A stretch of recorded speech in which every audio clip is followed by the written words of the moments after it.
How much differently does Talladega race compared to Daytona? It's not much different. I mean, we build the fastest cars we can, and I talked about it earlier that, back in the day we used to, hey, is it built for qualifying or built for the race? That's not been the case for a very long time. Everyone's building the very fastest car they can, and they're qualifying exactly what they're racing. So I think that it's a good sign of things to come. Coming off of so much talk about penalties and the short track racing and the product, fans would like you to believe that the sky is falling and everything is terrible. What, in your opinion, is the state of the sport right now? Well, certainly I think that there's a lot of negative talk in a very short amount of time. Obviously, the penalties got the biggest talk of it, and that was just unfortunate circumstances. But kind of NASCAR got caught in the middle of something that that was right, and then it looked wrong by the ruling, right? And so then they tried to make it right with Colic here at the end. But yeah, it's just very tough. Certainly from the competition standpoint.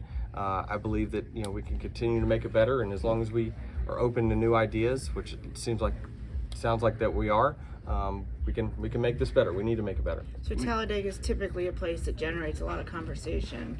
What has to happen tomorrow for on Monday people to say, "Wow, that was a great race"? Just talk about the race. That's it, right? It's not a. But everybody was talking about Martinsville on Monday. Yeah, right. They were. But not in a positive way, right? I think that a lot of it is that we saw a race that was very challenging from a passing perspective. I don't think what we're going to see here tomorrow is going to be a lot like Daytona 500. You will see mostly 2x2 racing.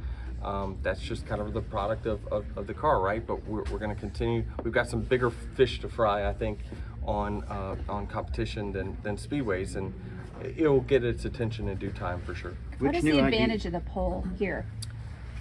Or is there? I don't know that there is one, honestly. I mean, if I would have qualified 18th, I would have been just as optimistic, I guess. Although I would say that qualifying on the pole means my car is very capable and will be fast leading. I haven't been fast in the next gen era while leading super speedways, so I think certainly that gives me the confidence that we should be able to lead the pack quickly, which will make it harder for them to pass us. Which new ideas seem to be the most feasible for the short tracks that you guys discussed today? Yeah, I think that there was some, I left that meeting very optimistic with what I heard. The changes in the car, Goodyear, kind of really stepping up and saying, hey, we had to be very conservative first year next gen, and we've been very common with our tires. We feel like we're comfortable enough now to start mixing that up and really start getting more aggressive with our tire compounds.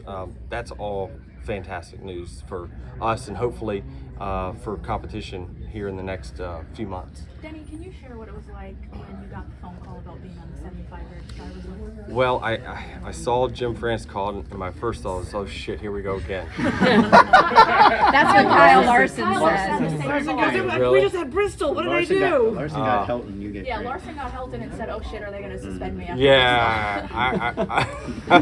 He's like, it's too close to the race day. I just, Jim, PTSD for sure on that one. But no, I mean, it was a good phone call, and just him being very appreciative for what I do for the sport and everything. It was just very good to hear, certainly, and obviously, he said this is a very high honor, and I acknowledged it and said, I appreciate this accomplishment. It's big, obviously, and hopefully there's one more big one that we can go.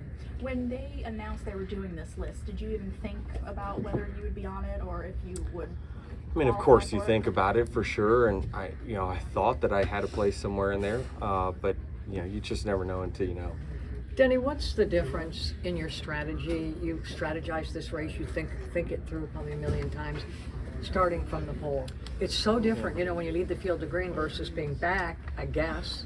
Yeah, I mean, I struggle because this type of racing does not fit my skill set at super speedways, right? It's 2x2, and I want to be the Dale Earnhardt that can go from 18th to first in 3 laps or whatever it is, right? But with it being such a teammate type race now, or manufacturer type race, You know, I feel like I've always really pushed to just let me do my own thing, like let me be on my own. But it's very hard in this climate, in this type of racing, for that to be successful. You have to have people behind you are committed to going wherever you're going. So I just feel like at times if you get told, hey, you got to run with this car, that car, like you put handcuffs on my skill set. But it's a different type of racing, and I think I have to convert my type of racing into the working with teammates and that type of strategy, because I think it's what's been most successful. Are you selfish here then? Because Dale Jr. always said you have to control the race at a super speedway like a prize fighter controls a fight, but do you have to be less selfish then? And how do you do that and be less selfish?